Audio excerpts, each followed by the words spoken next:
I'm just going to start assuming that every couple of months my tripod's gonna get stolen, and then I'm gonna have to put my camcorder on a bunch of books on top of a tray and angle it down so I don't get such a profilic shot. What's so hard about returning a tripod? Nothing. That aside, today I'm going to be talking about all of the books I read in February, and since I despise long introductions, I'm going to jump right on in. The first book I read in February was Bands of Mourning by Brandon Sanderson. This is the 6th book in the Mistborn trilogy, and it was beautiful. I love it. It broke my heart, and it is just making me die for the last book. I really can't say too much about this except for the fact that it's the 6th book in a series, but the one thing I can say about this is that it's written by Brandon Sanderson, who is my favorite author ever, and you should read all of his books. Like, go do it right now. The second book I read in February was none other than S by J.J. Abrams. If you don't know who J.J. Abrams is, he wrote Lost as well as a bunch of other really popular TV shows that I haven't watched because I don't watch a lot of TV aside from Doctor Who and cartoon shows. Nevertheless, S is a mystery book, and it is the most interestingly formatted book. I mean, it's the most interestingly formatted book that I've ever read. It's about these two people in a college library that are writing back and forth to each other, and each of them had different handwritings and different colors. And they stick things inside the book like newspaper clippings. Sometimes there's postcards with letters on them, random pictures. Basically, this book is a mystery about who the author is, V.M. Straka. They want to know who wrote this book, who wrote a bunch of other books, where did this guy go, how did he die? And these two college students find his book and start dissecting it and writing notes back and forth to each other and sticking things in the book, trying to solve the mystery of this guy's life. I think it was a fascinating read. I read it from beginning to end, and I read that some people will read it differently. They'll say read the orange and green text first and then read like the purple and red, and then some say read the actual book first and then read the handwriting. I just kind of read every single inch of this book all the way through, which I'm not sure if I would recommend that, but that's kind of how I did it. But yes, highly recommend Ship of Theseus. You guys should comment below if you've read S and tell me how did you read it and what do you think is the best way to read this book. The next book I read in February was My Heart and Other Black Holes. I read this on the Kindle because I got it for $2. My Heart and Other Black Holes is by Jasmine Wanga, and I'm sorry if I butchered her last name. And this is a contemporary, and it's really sad. It's about this boy and this girl that are contemplating suicide, and so they call each other up to make a suicide pact.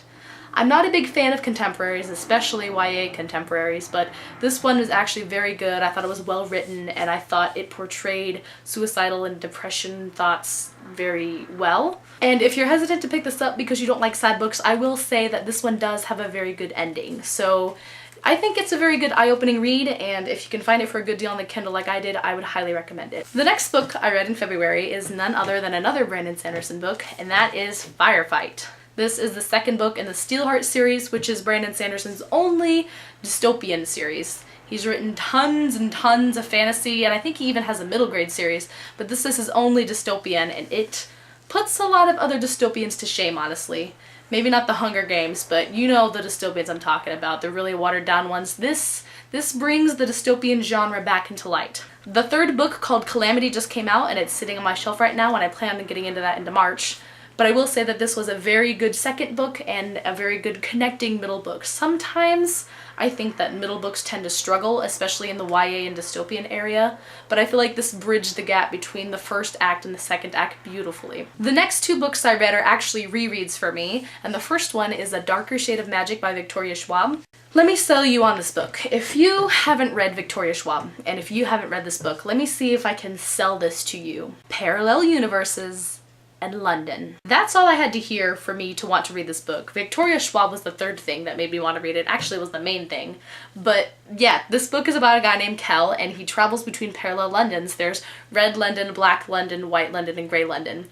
And he goes back and forth between these parallel universes, and he's kind of a smuggler. And then one day, this girl who's kind of a thief in one of these worlds accidentally steals things from him. So you kind of have these two thieves stealing from each other going through these universes, and there's kind of this other side situation going on. But yes, it is a very good, very well written book. Victoria Schwab has very intricate writing. The story is good and the characters are great, and the second book is already out. It's sitting up there. It's called A Gathering of Shadows. I should show you guys my TBR shelf sometime. The other book that I read that was a reread for me was The Book Thief by Marcus Zusak. I read this as the Booksplosion Book of the Month. I read this last year, I think around summertime, and part of me just wanted to reread it again, mainly because I know the outcome of the story and I know the characters, and sometimes when you reread a book you can kind of find a deeper meaning and you can see, you know, underlying messages that the author put in the beginning. And I loved it just as much as the first time. It was just as sad and just as beautiful. And you know, as I started this book, I thought to myself, wow, did I really give this 5 stars? Like 5 stars is a pretty high rating, and I gave this 5 stars. But then when you reach the end of it and you just think over the whole story and you just let it sink in, you're just like, yes, this really is a 5-star book. I think it's as good as everyone says it is. The next book I read was Glass Sword by Victoria Aveyard. While I have very interestingly mixed feelings about Red Queen, I think Glass Sword was also a very interesting sequel. I think the characters might have gotten better in this book. For those of you who don't know, the characters in Red Queen sucked, but the story and the plot and the magic was phenomenal. I think the story and the plot and magic were just as good in Glass Sword as they were in the first book. And I think the characters improved slightly, but I really don't know. This is a book where I really need to discuss with people what happened, why it happened, how do you feel about this, why do you think this happened the way it did. I don't know what to rate these books. There's so many good things in them, and then there's so many things that just aren't good.